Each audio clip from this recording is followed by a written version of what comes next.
खबर जो है वो थराली विधानसभा से है, जहां पैनगढ़ गांव के ग्रामीणों पर आवाजाही का बड़ा संकट आन पड़ा है। दरअसल हरमनी बाजार से पैनगढ़ गांव में को जोड़ने वाला जो पैदल मार्ग है वो जगह जगह भूस्खलन के चलते बाधित हो गया है, जिससे बरसात में लोक निर्माण विभाग ने ग्रामीणों की आवाजाही के लिए पिंडर नदी पर लगी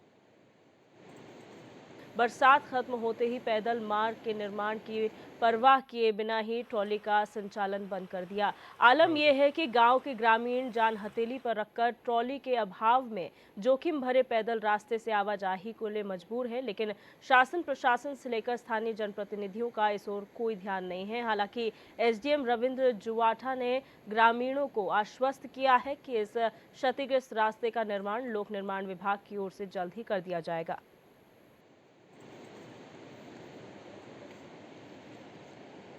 तो यहाँ पे कोई आने जाने की सुविधाएं नहीं है। एक ट्रॉली था, ट्रॉली से भी हमें कोई बेनिफिट नहीं है।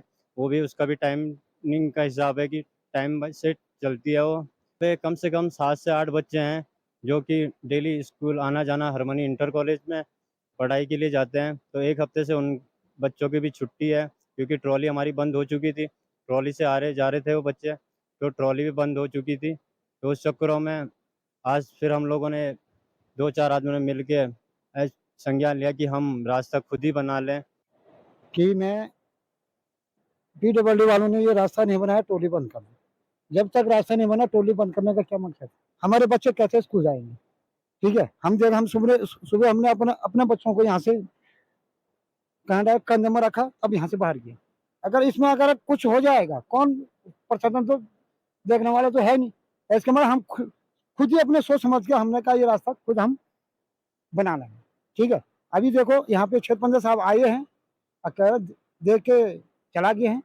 ठीक है, हमने भी उनसे भी कहा कि भाई देखो ये चीज अच्छी नहीं है। ठीक है, हमने जनप्रतिनिधि आपको बना रखा है, आपको इसके बारे में खुद सोच होनी चाहिए कि यार ये व्यक्ति, इनके बच्चे ये कैसे स्कूल जाएंगे। कई सालों से मैंने करीबन 75-76 साल से उनके पास है। हमेशा यहाँ गैंग भी काम करती थी और आदमी ये इसी गांव का रास्ता है। और यहाँ से जो है कि हमारे मूलभूत सुविधाएं बाजार से बैंक, पोस्ट ऑफिस और खाद्य सामग्री और ये कंट्रोल सरकारी दुकान वो, और फिर यहाँ पे से बच्चों का एकमात्र रास्ता है ये स्कूल का। पठन पाठन हरमनी इंटर कॉलेज जाते हैं, 0 से इंटर तक के बच्चे यहीं से जाते हैं। और एक बरसात में 2013 में यहाँ ये रास्ता टूट गया था, पुल भी डैमेज हो गया था। इसके द्वारा उसके बाद उन्होंने यहाँ पर हमें ट्रॉली की व्यवस्था की, एक खींचने वाली, एक इलेक्ट्रॉनिक जनरेटर वाली। वो इन्होंने कुछ दिन तो चलाया, उसके बाद इन्होंने 2 महीना 3 महीने चला रहे हैं। बरसात में चलाते हैं, जब वो बरसात बंद हो जाती है तो उसके बाद ये ट्रॉली को बंद कर देते हैं। गांव आपदा की मार हमेशा झेलता रहा है और 2013 में पहले इन्होंने जब आपदा आई थी, रास्ता हमारा टूट गया था। और पेनगढ़ गांव को इन्होंने जो है कि एक हस्तचालित ट्रॉली दी, उसके बाद एक जनरेटर वाली दी। लेकिन जनरेटर वाली ट्रॉली को ये क्या कर रहे हैं कि 4 महीने चला रहे हैं, जुलाई से, और अक्टूबर में इसको बंद कर दे रहे हैं। और रास्ता तो हमेशा बरसात में टूटता रहता है। सब लोगों का आना जाना इधर ही से है पेनगढ़ का, क्योंकि यहाँ पे रास्ता एकमात्र यही है और बच्चे स्कूल जाते हैं और बैंक है, पोस्ट ऑफिस है, कोई वृद्धा है, कोई बच्चे और वो डिलीवरी वाले हैं, जो कि सब लोगों का आना जाना है। लेकिन विभाग में जाने के बाद भी, कई बार बोलने के बाद भी विभाग हमारी सुन नहीं रहा है, अनदेखी कर रहा है बार बार बोलने के बाद। और इसी खबर पर हमारे संवाददाता मोहन गिरी हमारे साथ फोन लाइन पर जुड़ चुके हैं। मोहन, जानकारी चाहेंगे आखिर पूरा मामला क्या है, कितना समय से यहाँ पर जो ये बदहाल सड़क है उसकी मार झेलनी पड़ रही है लोगों को?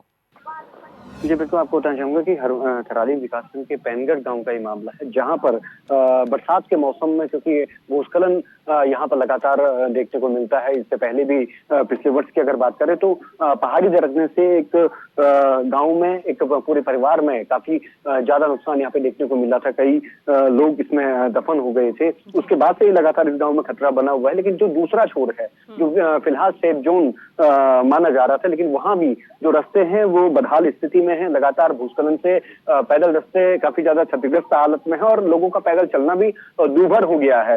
ऐसे में बरसात बरसात में लोक निर्माण विभाग द्वारा ट्रॉली जरूर लगाई जाती है, लेकिन बरसात खत्म होने के बाद तुरंत इस ट्रॉली का संचालन बंद कर दिया जाता है। ऐसे में ग्रामीणों में आवाजाही का संकट साफ तौर पे यहाँ पे देखा जा सकता है कि स्कूली बच्चे हैं वो किस तरीके से अपने पठन पाठन के लिए अपने विद्यालयों को जाएंगे, ये समस्या ग्रामीणों की बनी हुई है। वहीं जो गांव में अन्य जो समस्याएं हैं, वृद्धों की समस्याएं हैं, बीमार होने की स्थिति में किस तरीके से वो अस्पताल तक पहुंचेंगे, प्रसूता महिलाएं हैं वो प्रसव पीड़ा की स्थिति में किस तरीके से अस्पताल तक पहुंचेंगे, इस चीज को ध्यान में रखते हुए ग्रामीणों ने खुद ही जब विभागों से बात करने के बाद वो थक हार गए, जब विभाग ये मानने को तैयार नहीं कि ये इस सड़क इस जो पैदल क्षतिग्रस्त जो मार्ग है इसका सुधारीकरण किसके द्वारा किया जाएगा, ऐसे में ग्रामीणों ने खुद ही बीड़ा उठाया कि इस मार्ग का सुधारीकरण किया जाए और ग्रामीण खुद ही लग गए। हालांकि इसके बाद उप जिलाधिकारी ने अपने टेलीफोनिक बयान में ये जरूर कहा है कि जब तक इस पैदल रास्ते का निर्माण नहीं कराया जाता है, इस पैदल मार्ग को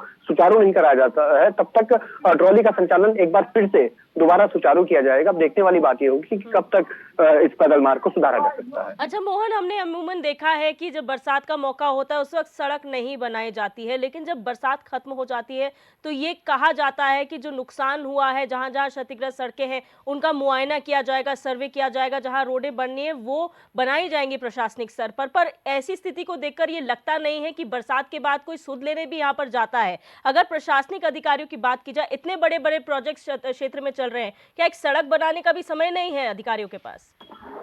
जी, आपको बताना चाहूंगा, पैनगढ़ गांव की अगर भौगोलिक स्थिति की बात करें तो पैनगढ़ गांव के लिए जो गुजरने वाली सड़क है वो काफी लंबी दूरी तय करने के बाद इन लोगों को अपने गांव तक पहुंचना पड़ता है। वहीं इनकी स्कूल की अगर बात करें तो स्कूल की जो दूरी है वो पैदल मार्ग से काफी ज्यादा नजदीक पड़ती है, लेकिन वो पैदल मार्ग इस समय बदहाल हालत में है।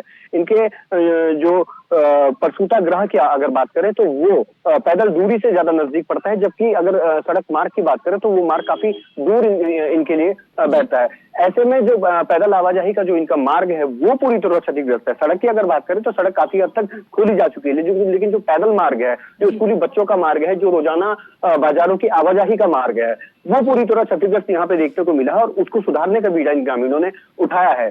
क्योंकि एक तरफ ट्रॉली की सुविधा इनको बरसात में दी जाती थी, लेकिन बरसात खत्म होते ही ट्रॉली का संचालन बंद कर दिया गया। हालांकि जानकारी के अनुसार दोपहर बाद जब ग्रामीणों ने खुद ही पैदल मार्ग बनाने का काम शुरू किया तो उसके बाद प्रशासन ने इसका संज्ञान लिया और फिलहाल 5 दिनों के लिए ट्रॉली का संचालन यहाँ पे शुरू कर दिया है। चलिए मोहन, मान सकते हैं अधिकारियों की तो लापरवाही अमूमन हमने देखी ही है, लेकिन जनप्रतिनिधियों को क्या हो गया है? जो वोट मांगने तो चले आते हैं लोगों के पास, तमाम वायदे किए जाते हैं, लेकिन जब समस्याएं होती हैं तो फिर अधिकारियों का बयान आता है, जनप्रतिनिधि कहीं नजर नहीं आते। क्या उनकी तरफ से इस मामले का संज्ञान नहीं लिया गया?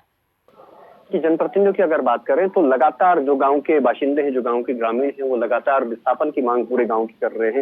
एक हिस्से में जहां पिछले साल पहाड़ी दरकने से काफी ज्यादा नुकसान हुआ था, कई शव इसमें कई लोग इसमें दफन हो गए थे, जिनके शव बाद में प्रशासन को निकालने पड़े, रेस्क्यू ऑपरेशन चलाना पड़ा। उसके बाद से एक हिस्से का तो संज्ञान लिया गया और उसे विस्थापन की प्रक्रिया में डाल भी लिया गया। वही दूसरा हिस्से की अगर बात करें तो वहां पर जो घर बने हुए उन पर तो फिलहाल वैसा कोई संकट नहीं है, लेकिन उनकी आवाजाही पे एक जरूर संकट है कि उनके जो पैदल मार्ग है क्षत हालत में आज से नहीं हुआ, पिछले कई वर्षों से इस हालत में है, 2013 से वो इस हालत में है।